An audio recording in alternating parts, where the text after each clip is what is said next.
नमस्कार मित्रों, मैं हूं राकेश कुमार। आप देख रहे हैं बात अभिमत। के पाठक शिक्षा विभाग के अपर मुख्य सचिव, उनका दौरा जारी है। गोपालगंज, फिर पश्चिमी चंपारण, पूर्वी चंपारण, मुजफ्फरपुर लगातार दौरा कर रहे हैं और जो शिक्षक प्रशिक्षण चल रहे हैं उनको देख रहे हैं, स्कूलों का को विजिट कर रहे हैं। ये सारी चीजें चल रही हैं, लेकिन इसमें दो बातें सामने आई हैं। एक तो ये कि के पाठक के व्यवहार में खासा परिवर्तन आ गया है।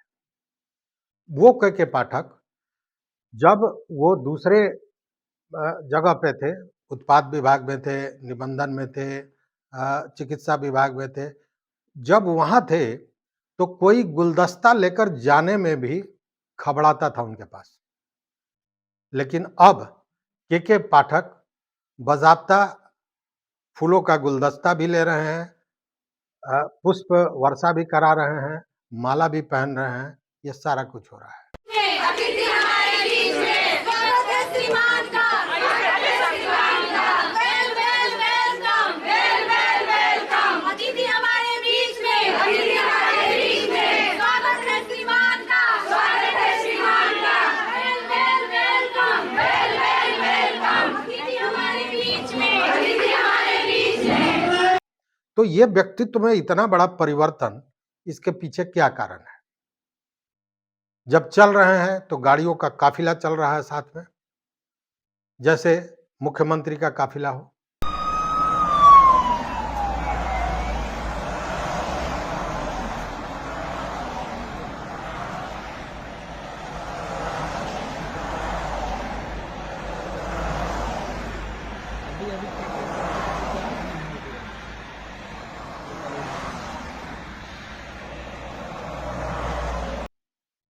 साथ ही अब उनके साथ मीडिया के मित्र भी घूम रहे हैं, फोटो खिंचवा रहे हैं, सेल्फी खिंचवा रहे हैं किसी सेलिब्रिटी की तरह। इन सारी चीजों से के पाठक बहुत दूर हुआ करते थे, लेकिन अब ये चीजें सामने आ रही हैं। एक तो ये व्यक्तित्व में जो परिवर्तन हुआ है, उसके बारे में सोचने का विषय है कि आखिर ये क्यों हो रहा है। दूसरी बात कि आपके यहाँ कोई अतिथि आता है तो आप क्या कहते हैं? चाय पीजिएगा, या कहते हैं कि चाय तो नहीं पीजिएगा? तो उस तरह का जो जो बच्चों से बात कर रहे हैं या पदाधिकारियों से या शिक्षकों से बात कर रहे हैं, तो के पाठक की बातों में, उनके लहजों में वो चीज दिखाई दे रहा है। और जो वो कह रहे हैं, अगर नहीं कह रहे हैं तो न कहो, हाँ कह रहे हैं तो हाँ कहो। मतलब पढ़ाई कर रहे हो ये अच्छा लग रहा है, या कि हम जबरदस्ती कर रहे हैं उसके चलते कर रहे हो? अच्छा लग रहा है, स्वाभाविक है बच्चे कहेंगे अच्छा लग रहा है। तो आप लोग नवीं कक्षा में अभी 9 बजे से 3 साढ़े 3 तक तो पढ़े ना? Yes sir. उसके बाद पढ़ रहे हैं, एक्स्ट्रा क्लास कर रहे हैं ना? Yes sir. बहुत बढ़िया, शाबाश। 5 बजे तक पढ़ाइए, ठीक है? और उससे आगे भी पढ़ना जाए पढ़े, जब तक आप भूख नहीं लगती है तब तक पढ़ो, ठीक है? अच्छा लग रहा है कि हमारे जबरदस्ती कहने से आए हो, अपने मन से आए? अच्छा लग रहा है ना पढ़ के? Yes sir. खाली मेरे कहने से तो नहीं है? नहीं सर। ठीक, थैंक यू। तो ये सारी चीजें हो रही हैं, लेकिन विषय वस्तु आज दूसरा है। अभी 21 तारीख को, 21 दिसंबर को उन्होंने एक समीक्षा बैठक की थी, सामान्य समीक्षा थी सभी जिले के शिक्षा पदाधिकारियों के साथ, और उसमें उन्होंने एक बड़ा बदलाव कर दिया। बदलाव ये कि एक पंजी की जगह 12 पंजी, एक 12 पन्ने की जगह 365 पन्ने। कहने का मतलब ये है कि उपस्थिति पंजी में उन्होंने बदलाव कर दिया, और वो बदलाव जो वर्षों से, सदियों से चला आ रहा है, उसको उन्होंने बदल दिया। तो क्या बदला, इस पर बाद में आएंगे, लेकिन क्यों बदला ये जानने की जरूरत है। आपको याद होगा पिछले दिनों के पाठक ने पदाधिकारियों को ये समीक्षा के दौरान कहा था कि आप यह भी देखें कि क्लास में, वर्ग में शिक्षक क्या पढ़ा रहे हैं, शिक्षक कब आ रहे हैं, कब जा रहे हैं, उनकी उपस्थिति क्या है, इस पर तो चर्चा चल ही रही थी।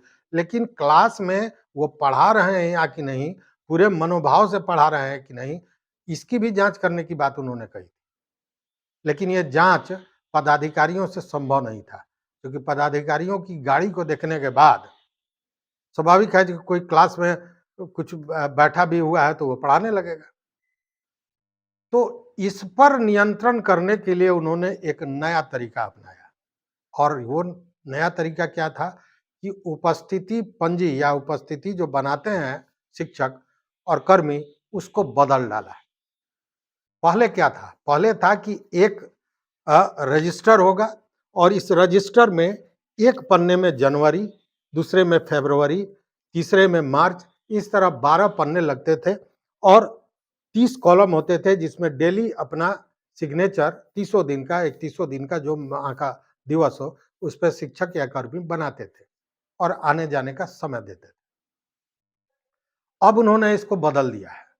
उन्होंने कहा कि एक पन्ने पर एक दिन का ही हाजिरी बनेगा, और वो हाजिरी बनेगा, मान लीजिए कि 15 शिक्षक हैं तो 15 शिक्षकों का नाम होगा, उनकी उपस्थिति होगी, समय होगा, कब वो समय, किस समय आ रहे हैं, किस समय जा रहे हैं, और उसके साथ ही यह भी देखा जाएगा कि किस वर्ग में उन्होंने क्लास लिया, कितना क्लास लिया, किस वर्ग में किस विषय की उन्होंने पढ़ाई की, यह सारा चीज उसमें अंकित होगा। मतलब उतने खाने उसमें खंड बने होंगे। इसके पीछे मैं जो कहा वही कारण था। होगा क्या कि अगर आपने लिखा कि सोमवार को चौथी घंटी में आपने वर्ग 6 में इतिहास पढ़ाया, ये इसमें आप अंकित करेंगे उपस्थिति पंजी में, तो कभी भी एट रैंडम जब कोई पदाधिकारी आएगा, उसको देखेगा और उस वर्ग में पहुंच जाएगा और बच्चों से इसकी जांच करेगा कि उस दिन पढ़ाई हुई, क्या लिखाया गया, वो पन्ना खोलो, उस दिन शिक्षक आए थे, नहीं आए थे, हिस्ट्री पढ़ाए थे, नहीं पढ़ाए थे, मतलब कि वर्ग में आप क्या कर रहे हैं, पल पल पर के पाठक की नजर होगी। और यह जो पंजी होगा, जो एक दिन के लिए एक पन्ने का प्रयोग होगा, वह 1 माह के लिए ही होगा। 1 माह के बाद पंजी बदल दिया जाएगा, मतलब जनवरी की पंजी अलग होगी, फरवरी की अलग होगी, मार्च अप्रैल सबका अलग अलग पंजी होगा। ये पूरी तरह से ये बदलाव है जो सदियों से आ रहा था, ये बदलाव है। बदलाव बुरा है मैं नहीं कहूंगा, बदलाव अच्छा है, क्योंकि सारे चीजों पर नजर रहेगी, लेकिन उन शिक्षकों के लिए यह परेशानी का सबब जरूर होगा जो हाजिरी बनाकर निकल जाने वाले हैं और फिर बाद में आ जाने वाले हैं छुट्टी के समय। बीच में बायोमेट्रिक्स की भी बात हो रही थी, लेकिन अब इसके बाद हमको लगता है कि बायोमेट्रिक्स से भी ज्यादा कारगर ये हो गया है, क्योंकि बायोमेट्रिक्स में आप कब आते हैं और कब जाते हैं यही अंकित होता है। इसमें तो हर वर्ग की बात अंकित होगी कि किस वर्ग में आप गए, किस घंटी में किस वर्ग में पढ़ाया, कौन सा विषय पढ़ाया, क्या पढ़ाया, ये सारी चीजें रहेंगी।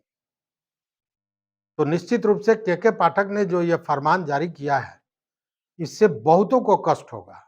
हालांकि जो पढ़ाने वाले शिक्षक हैं, जो बड़ी ईमानदारी से अपने कर्तव्यों का निर्वहन कर रहे हैं, उनके लिए ये बहुत खास असर नहीं डालने वाला है। तो अब मेरा प्रश्न है कि आप बताइए कि ये जो परिवर्तन हुआ है सही है या गलत है?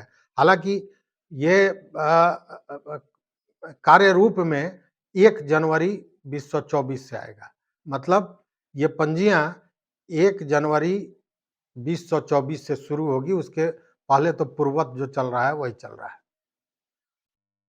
तो आपकी राय जरूर मुझे चाहिए कि आप इस विषय में आपकी सोच क्या है, यह सही है, गलत है, इसका क्या लाभ होगा, इसकी क्या हानि होगी, विस्तार से बताइएगा हमारे कमेंट बॉक्स में। इस वीडियो में बस इतना ही।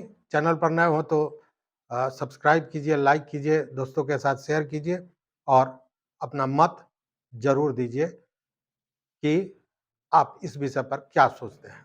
देखते रहिए मत अभिमत। बहुत बहुत धन्यवाद। कोटि आभार।